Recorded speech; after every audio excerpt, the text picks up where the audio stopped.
muncul gambaran seperti tadi dan mau ngaku apa saja tergantung dari siapa yang mengetikkan kalimatnya. Coba seandainya saya muncul di layar dan saya ngomong gini, wajahnya wajah saya, suaranya suara saya. Lalu saudara lihat, ini Pak Rubin nih lagi ngomong. Saudara, sebetulnya surga itu tidak ada, neraka juga tidak ada. Jangan percaya Yesus, dia bukan juru selamat. Dan saya mau kasih tahu, saya punya istri 5. Minggu depan kosong nih jemaat saudara sekalian.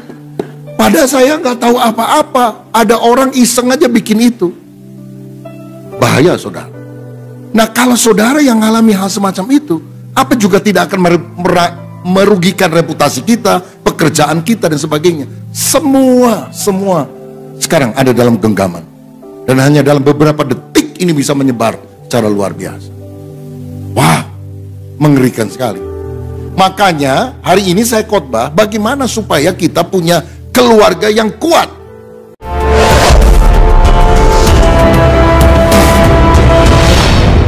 Selamat pagi Bapak Ibu dan Saudara yang dikasihi oleh Tuhan Yesus Kristus. Shalom. Hari ini saya akan menyampaikan firman dengan judul Membangun Keluarga Kuat di Era AI, Artificial Intelligence atau kecerdasan buatan. Saudara, kita sedang ada di akhir zaman dan kita melihat kemajuan teknologi begitu pesat. Sosial media sudah menjadi warna utama dalam kehidupan umat manusia. Apalagi beberapa waktu terakhir ini ditemukan AI, Artificial Intelligence, kecerdasan buatan. Nah, sebetulnya kemajuan teknologi termasuk AI adalah sesuatu yang netral, tidak baik, tidak buruk, tergantung siapa yang memakainya. Seperti misalnya kalau kita punya pisau, kan pisau bisa digunakan untuk potong kentang, untuk potong daging, dan sebagainya. Tapi pisau juga bisa disalahgunakan untuk menusuk orang lain. Nah, yang harus diwaspadai adalah ternyata si jahat dengan antek-anteknya, orang-orang yang hatinya tidak percaya kepada kebenaran, itu berupaya menggunakan kemajuan teknologi termasuk AI untuk menyebarkan hoax, kebohongan, atau dusta. Kalau saya baca dalam 2 Tesalonika 2 ayat 9-12, akhir zaman nanti akan muncul seorang antikristus. Tapi roh antikristus itu sudah lama sekali merajalela di seluruh dunia, yaitu kelompok kepercayaan orang-orang yang tidak tunduk kepada firman Allah, yang menentang kerajaan Allah. Dan cirinya adalah dusta. Dikatakan 2 Tesalonika 2 ayat 9-12, kedatangan si pendurhaka itu adalah pekerjaan iblis dan akan disertai rupa-rupa perbuatan ajaib, tanda-tanda dan mujizat-mujizat palsu, dengan rupa-rupa tipu daya jahat terhadap orang-orang yang harus binasa karena mereka tidak menerima dan mengasihi kebenaran yang dapat menyelamatkan mereka. Dan itulah sebabnya Allah mendatangkan kesesatan atas mereka yang menyebabkan mereka percaya akan dusta, supaya dihukum semua orang yang tidak percaya akan kebenaran dan yang suka kejahatan. Saudara-saudara, waktu sekarang ini ada teknologi yang disebut sebagai deepfake. Maksudnya berita palsu yang dihasilkan oleh AI. Bukan hanya berupa kalimat, bukan hanya berupa gambar, tapi bisa menyerupai suara kita, bahkan wajah kita. Nah, kalau kita tidak waspada, ini sangat bahaya sekali. Ini belum pernah terjadi dalam sejarah peradaban manusia. Konflik horizontal akan terjadi karena ujaran kebencian. Bayangkan kalau misalnya ada satu orang yang ngomong jelek-jelekin agama yang lain yang dibuat oleh AI, padahal orangnya tidak sungguh-sungguh ada, tapi dipercaya oleh masyarakat. Bukankah ini akan menimbulkan konflik? Lagi pula dengan banyak sekali paparan hal-hal duniawi di sosial media, kalau kita tidak membatasi diri untuk terus scrolling dari waktu ke waktu, maka perkara rohani akan tergerus di dalam kehidupan kita. Dan tentu kita akan makin jauh dari Tuhan. Atau kita masih menyebut diri Kristen, tapi hati kita sudah suam, tidak lagi on fire kepada perkara-perkara rohani. Nah, saya ingin perkenalkan satu istilah yang sudah biasa dikenal dalam istilah ilmu jiwa, yang sekarang ini makin merajalela, delusi. Delusional itu adalah keyakinan kuat yang dimiliki oleh pribadi, personal, yang sebetulnya tidak didukung oleh fakta atau bukti yang kuat. Dan ini adalah ciri orang yang hidup pada masa post-truth, di mana kita tidak lagi cari kebenaran, tapi cari pembenaran. Saudara-saudara, dan delusi ini akan mempengaruhi perasaan atau emosi, sehingga lama-lama kita sulit membedakan mana yang benar dan salah. Dan ini akan membuat kita skeptis terhadap kebenaran firman bahkan, karena semua dianggap relatif, relativisme. Apa yang saya anggap benar belum tentu dianggap benar oleh saudara. Apa yang saudara anggap benar belum tentu saya anggap benar juga oleh diri saya. Dan kalau kita berkata Yesus adalah jalan dan kebenaran, mungkin orang bilang, ya itu kan menurut orang Kristen, menurut orang yang lain, kepercayaan lain, tidak. Yesus Tuhan, Yesus Juru Selamat, ya itu kan menurut kepercayaan Anda, kepercayaan saya tidak. Akhirnya pluralisme, menganggap banyak jalan menuju Roma, banyak jalan menuju sorga. Dan jika demikian tidak ada lagi keunikan kekristenan. Padahal saya pribadi percaya Yesus satu-satunya jalan keselamatan. Yesus adalah jalan kebenaran dan hidup, tidak seorang pun sampai kepada Bapa kalau tidak melalui Yesus.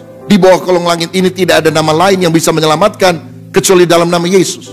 Kalau ada nama lain, nabi lain, cara lain, orang lain yang bisa menyelamatkan, Yesus tidak perlu mati di kayu salib. Kenapa dia harus mati di kayu salib? Tidak ada cara lain, tidak ada jalan lain. Tapi kebenaran yang mutlak ini dibenturkan, dihadapkan oleh era post-truth, era relativisme, sehingga kita kadang-kadang dipojokkan dalam situasi membedakan yang benar dari yang salah juga sulit, saudara sekalian. Saya ambil contoh ya, supaya lebih jelas. Saudara mungkin beberapa tahun yang lalu pernah ingat ada seorang gadis namanya Jessica yang pernah didakwa karena kasus kopi sianida di Cafe Olivier di Jakarta, yang kafenya sudah tutup sekarang. Dia divonis 20 tahun. Beberapa waktu yang lalu dia keluar karena sudah menjalani kira-kira sepertiga masa tahanan, 8 tahunan, dan bebas bersyarat. Nanti akan bebasnya setelah kira-kira 12 tahun dari sekarang. Nah, lalu diangkat lagi cerita ini oleh televisi di Australia, karena dia akan lama ditinggal di sana. Dan tiba-tiba orang mulai terbelah lagi, terpolarisasi antara pro dan kontra. Apakah memang dia orang jahat, pembunuh berdarah dingin, yang pakai lie detector juga tidak akan bisa ketahuan karena saking hebatnya, atau dia orang jujur yang dipenjara padahal dia tidak pernah bersalah. Nah, sampai sekarang ini terbelah. Padahal kalau kita melihat fakta, dia udah 5 kali divonis, 5 kali diadili oleh pengadilan negeri, pengadilan tinggi, Mahkamah Agung, peninjauan kembali pertama, peninjauan kembali kedua. Udah 5 sidang oleh 5 hakim yang berbeda-beda, dan tidak satu hakim pun yang bilang dia nggak salah. Jadi 5-5-nya menghukum dia sebagai orang yang bersalah. Tapi sampai hari ini masyarakat, netizen masih terbelah, walaupun fakta hukumnya sudah inkrah bahwa dia salah. Kenapa? Ini masa post-truth, ini masa delusional. Walaupun secara fakta di depan mata memang dia salah, tapi opini pribadi, asumsi pribadi bilang belum tentu dia salah. Saya tidak ngomong dia pembunuh atau bukan, itu bukan urusan saya, saudara. Saya hanya ingin menjabarkan delusional dengan segala kebingungannya itu seperti itu. Contoh yang lebih jelas lah, Pak Jokowi, ijazahnya palsu atau asli? Siapa yang bilang asli? Siapa yang bilang palsu? Ya, temennya Roy Suryo, ya. Yang angkat tangan kenapa? Cari aman pasti, saudara sekalian. Dan kita memang agak sulit membedakan mana yang benar dan salah. Terus terang nih ya, dari UGM, Universitas Gadjah Mada Jogja sudah bilang itu asli. Teman-temannya bilang asli. Pak Jokowi udah tunjukkan ke kepolisian asli. Barreskrim sudah buka suara, ini asli.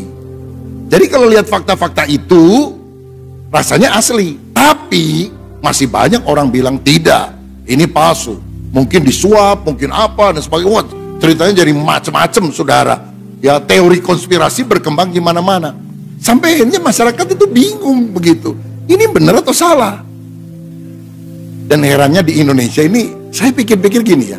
Kalau saya punya ijazah asli nih, saudara tuduh saya punya ijazah palsu. Anda yang harus membuktikan bahwa ijazah saya palsu, bukan saya yang harus membuktikan bahwa ijazah ini asli kan?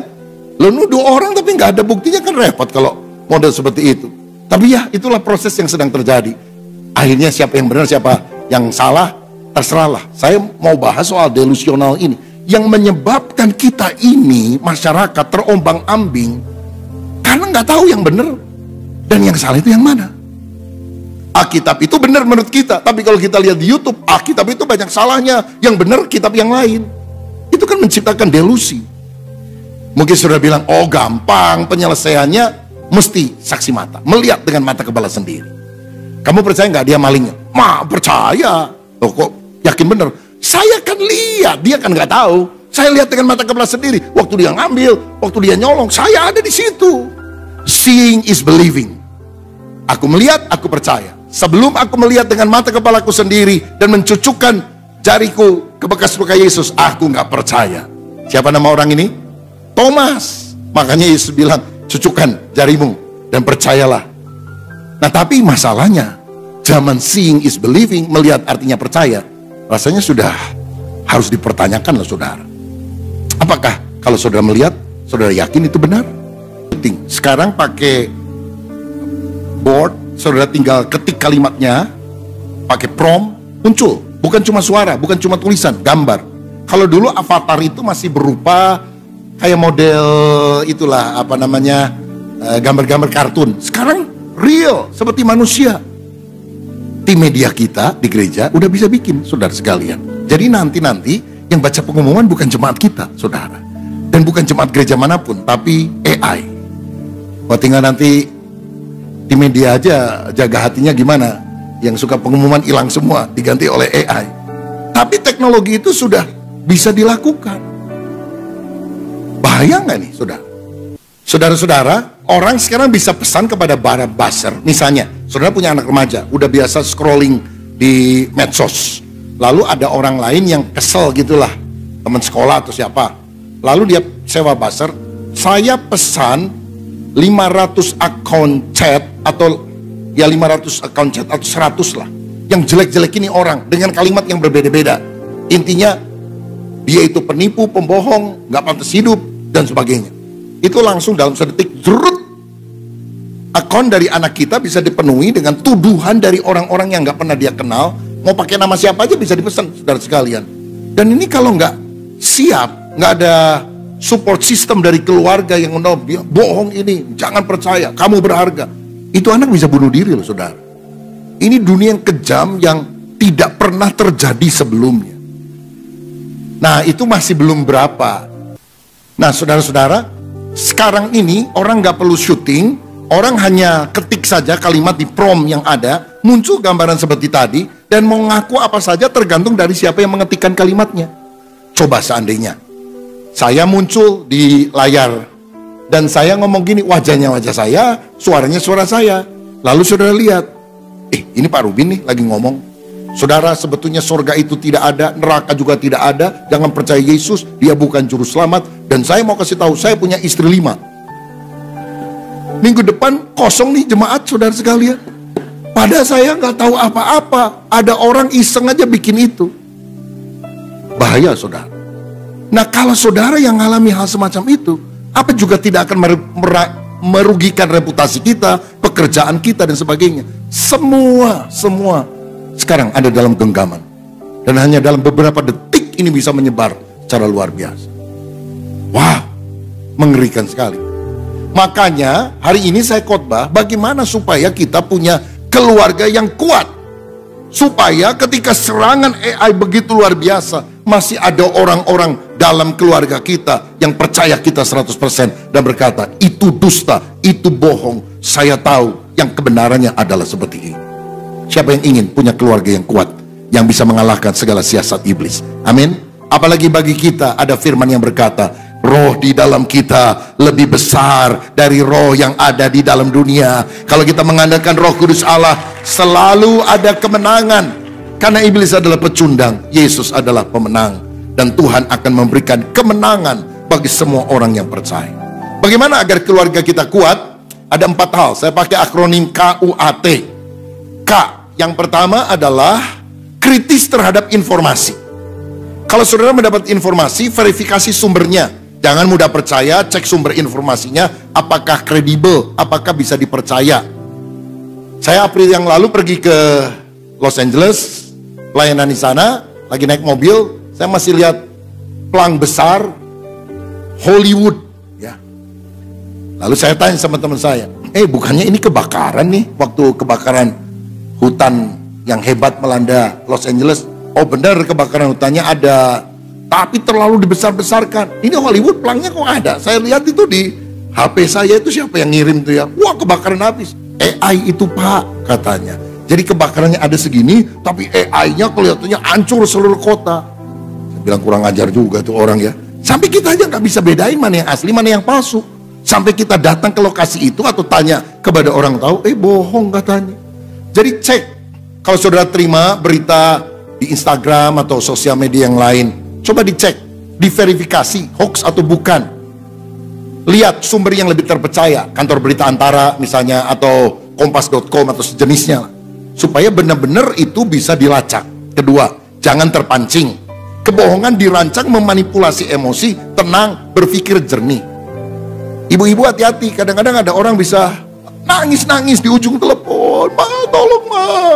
Lalu ada orang bilang, "Bu, anak ibu kecelakaan, sekarang ada di rumah sakit, saya yang menolong dia, harus segera ditangani, kalau tidak mati, tapi harus bayar DP rumah sakit 10 juta, tolong ya, kirim sekarang ya, kita berkejaran dengan waktu, jangan-jangan anak ibu tidak terselamatkan nyawanya, ini nomor akunnya." Panik ibu, langsung kirim. Begitu dikirim, anaknya nelpon, "Ma, saya mau pulang dari sekolah, lapar, lagi masak apa?" "Loh, bukan kamu di rumah sakit?" "Enggak, saya baru pulang dari sekolah."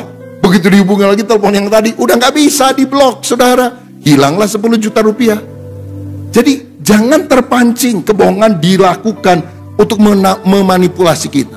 Kalau sudah ada tawaran atau apa, mesti cepat. Kalau tidak, waduh rugi dan sebagainya. Hati-hatilah. Dan saya tilik-tilik ya, banyak orang-orang telepon-telepon bohong itu hari Jumat atau Sabtu, di mana bank sudah tutup atau hampir tutup. Coba aja lihat saudara sekalian. Ini memang masa bahaya sekali. Cari berbagai perspektif, jangan hanya terpaku pada satu sumber atau satu sisi cerita. Bahkan kalau temanmu lagi berantem, saudara nggak boleh dengar cuma omongan dari sisi A, harus dengar dari kedua sisi, supaya kita bisa mendudukan proporsinya dengan baik. Yang keempat, tanya saudara seiman yang punya hikmat rohani. Makanya mau bikin keputusan, nanya-nanya dulu. Tanya suami, tanya istri, tanya teman yang ngerti, supaya tidak terjerumus. Berapa hari yang lalu, mama saya, 81 tahun, hampir ketipu, saudara. Aduh, kalau bukan Tuhan tolong, amblas tuh uang. Karena dia sama beberapa ibu-ibu yang lain di Tasikmalaya, lagi mau melayat orang yang meninggal. Tiba-tiba dia ambil HP dan melakukan sesuatu. Sampai ada ibu yang lain bilang, "Aduh, si tante teh sibuk banget. Kenapa?" "Ini menantu si Lena katanya butuh duit 30 juta, beli emas kurang uangnya 30 juta. Jadi saya mau transfer." Lalu orang itu agak curiga, "Coba mendingan telepon dulu." Bener nggak ditelepon? Istri saya angkat. "Beli emasnya?" "Enggak, saya malah lagi di rumah." Saudara-saudara, mama saya bilang, "Aduh, saya udah transfer." Wah, saya pikir, waduh, hilang nih duit. Tapi puji Tuhannya ini gini, saudara. Jadi orang itu pakai nomor yang lain, pakai wajah istri saya, pakai nama istri saya. Lalu WA, "Tolong transfer 30 juta. Sekarang karena saya lagi beli emas, nggak ada duit, kurang duitnya. Tapi transfernya ke nomor akun ini aja." Nah, mama saya kan punya nomor akun daripada istri saya. Jadi kenapa mesti ke nomor ini? Beda bank lagi, mesti bayar lagi.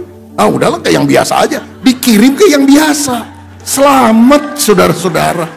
Aduh, kalau enggak kan amblas 30 juta nggak karuan. Istri saya bilang, "Enggak, saya nggak beli." Begitu dilihat, bener loh uangnya masuk.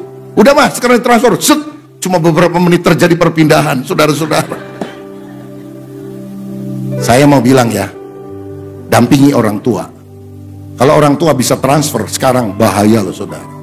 Apalagi kalau nggak ada limitnya. Waduh, bahaya. Ya di satu sisi sih saya senang ya. Ini tanda kepercayaan mertua kepada menantu. Begitu kan saudara ya. Langsung nggak nanya, nggak apa, langsung transfer. Oh, kalau mertua sebel sama menantu, jangan ke 30 juta, 300 perak juga nggak dikasih saudara.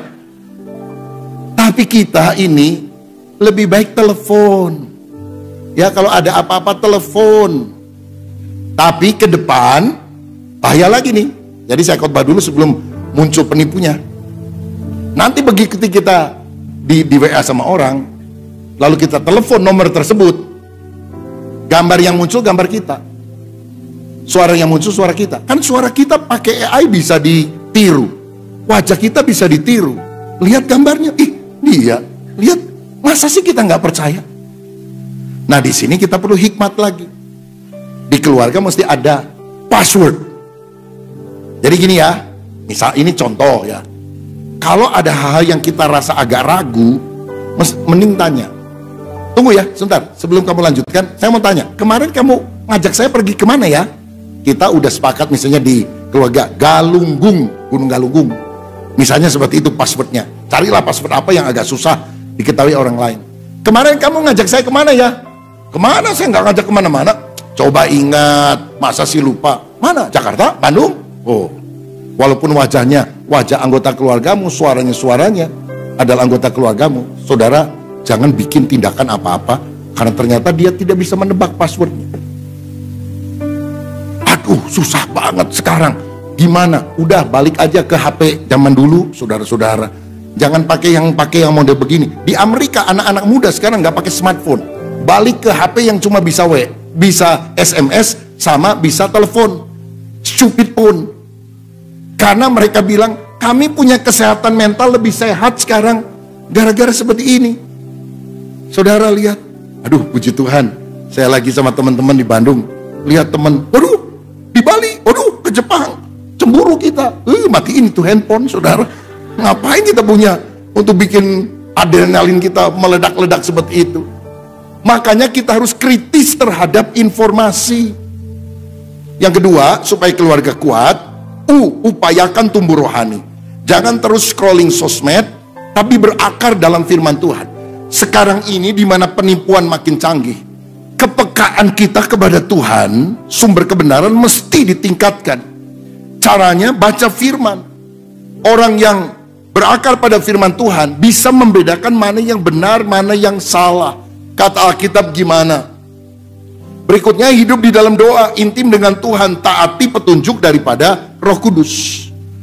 Saudara, kita mesti banyak doa karena apa? Ini melatih kepekaan. Dan salah satu cara sederhana untuk membedakan ini kehendak Tuhan atau bukan adalah Roh Kudus seringkali memberikan kegelisahan di dalam hati kita kalau dia tidak setuju dengan satu hal, tapi dia memberikan damai sejahtera dan kesepakatan dalam keluarga kalau dia setuju dengan hal tersebut. Kalau saudara mau ambil keputusan kelihatannya menguntungkan dan sebagainya, tapi istri nggak setuju, bapak-bapak yang bilang, nyaon-naon. Udah, saya ambil keputusan.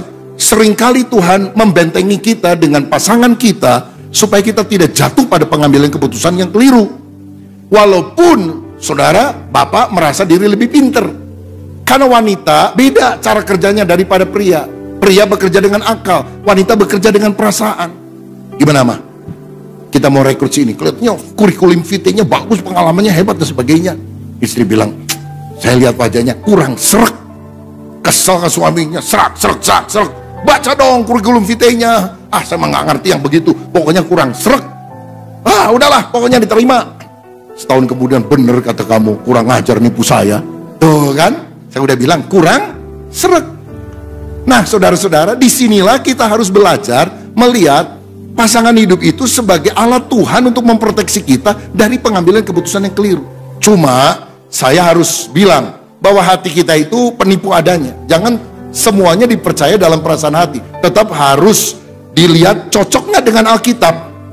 Kalau misalnya kita rasa damai sejahtera tapi nggak cocok dalam Alkitab, jangan. Ada orang bilang sama saya, Pak, dulu saya waktu nikah sama istri yang pertama ribut aja terus. Sekarang saya udah cerai dan nikah kembali. Aduh, saya damai sejahtera, Pak.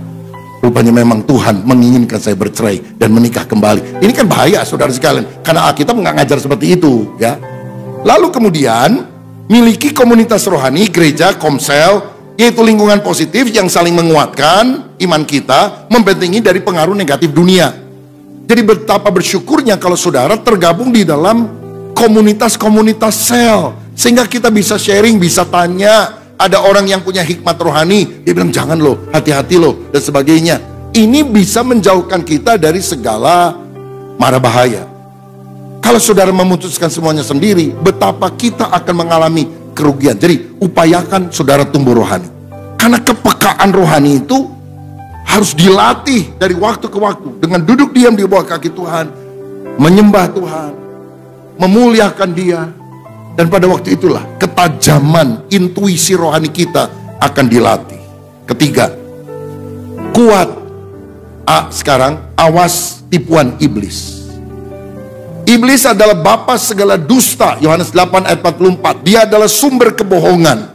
Kenapa setan senang bahkan menggunakan teknologi terkini untuk menipu manusia? Karena tujuannya adalah menjauhkan kita dari Tuhan dan kebenarannya. Alkitab berkata pencuri datang hanya untuk mencuri, membunuh, membinasakan. Tapi Yesus datang untuk memberikan hidup yang berkelimpahan bagi kita yang percaya kepadanya. Nah, ketika roh jahat, roh dusta merajalela, harus dilawan dengan roh yang lain, yaitu roh kebenaran. Roh di dalam kita lebih besar dari roh yang ada di dalam dunia. Dan roh yang lebih besar itu adalah Roh Kudus, yang menurut Yohanes 16 ayat 13 adalah roh kebenaran. Tetapi apabila Ia datang, yaitu roh kebenaran, Ia akan memimpin kamu ke dalam seluruh kebenaran. Makanya kita harus peka kepada Roh Kudus dan juga menguji roh. Jangan gampang percaya kata-kata manis, penampilan yang meyakinkan. Belum tentu seperti itu, saudara-saudara. Kita harus diberi kepekaan di dalam hati. Betulkah dia itu ngomong dari hati yang tulus dan jujur? Ingat ketika Ananias dan Safira itu mau memberi persembahan. Bagus kan? Ananias dan Safira datang kepada Petrus. Saya jual tanah, 100% saya berikan kepada Tuhan. Petrus peka. Kenapa kamu bohong? Kamu kasih 10%, 50% juga nggak apa-apa kok. Tapi jangan bohong. Seakan-akan ini 100% adalah hasil penjualan tanahmu. Kan sebagian sudah kamu ambil. Langsung mati tuh orang, sudah. Loh, kelihatannya orang gereja maksud baik, mau nyumbang. Tapi kenapa? Ada kepekaan. Karena apa? Petrus itu selalu intim dengan Tuhan. Saya percaya pada masa penyesatan ini, keintiman dengan Roh Kudus harus terus ditingkatkan supaya kita tidak terpedaya. Yang terakhir, yang keempat, Tuhan harus jadi fondasi keluarga kita. Mazmur 127 ayat 1. Jikalau bukan Tuhan yang membangun rumah, sia-sialah usaha orang membangunnya. Jikalau bukan Tuhan yang mengawal kota, sia-sialah pengawal berjaga-jaga. Tuhan harus menjadi pembangun dan penjaga utama keluarga kita. Tanpa Dia, semua akan sia-sia. Karena itu tingkatkanlah komunikasi yang manis di dalam keluarga. Jangan kata-kata kasar, jorok keluar. Jangan ada perkataan kotor keluar dari mulutmu. Pakailah perkataan baik untuk membangun, supaya orang yang mendengarnya beroleh kasih karunia. Jangan kalau ngomong sama keluarga nadanya tinggi seperti orang marah-marah. Jangan marah-marah Pak. Oh enggak, saya enggak marah. Cuma kalau saya ngomong ya begini, nadanya tinggi seperti orang marah-marah. Ya rendahkan nada suaranya. Karena kadang-kadang konflik terjadi bukan karena kalimat yang kurang enak, tapi nada suara yang kurang pas. Coba kalau saudara ngomong, saya marah sama kamu tahu, kurang ngajar. Mau nipu saya? Oh, ini bisa berantem. Coba direndahkan nada suaranya. Saya marah loh sama kamu. Kamu mau nipu saya? Saya nggak suka sama kamu. Kalau nadanya begitu jadi marah nggak? Yang lain bilang, oh minta maaf ya, saya juga tidak bermaksud demikian. Boleh kalimatnya mirip-mirip, tapi kalau nada suaranya lebih rendah, lebih aman keluarga kita. Hati-hati, jangan kata-kata kasar, menyakitkan. Ya mungkin saudara tidak pernah tempeleng, tidak pernah pukul, tapi saudara bisa menyakiti, membuli secara verbal. Jangan ada perkataan kotor. Anak-anak muda, jaga juga mulutmu, jangan suka bahasa kebun binatang keluar. Saya pernah makan tuh di food court di Pascal, lagi nunggu sate datang sama istri saya berdua. Di meja sebelah saya itu ada anak-anak SMA, mungkin 7 orang, 8 orang, saya lupa lah. Herannya tiap kali ngomong ada anjingnya, saudara. Anjing. Sampai saya bilang, kita pindah yuk, sebelah kita anjing semuanya.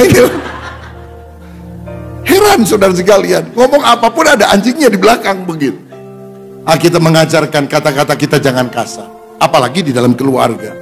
Hiduplah dalam kasih, jangan saling membenci satu dengan yang lain. Kalau sama orang lain kita sopan, kita menahan diri walaupun udah enek karena orang lain.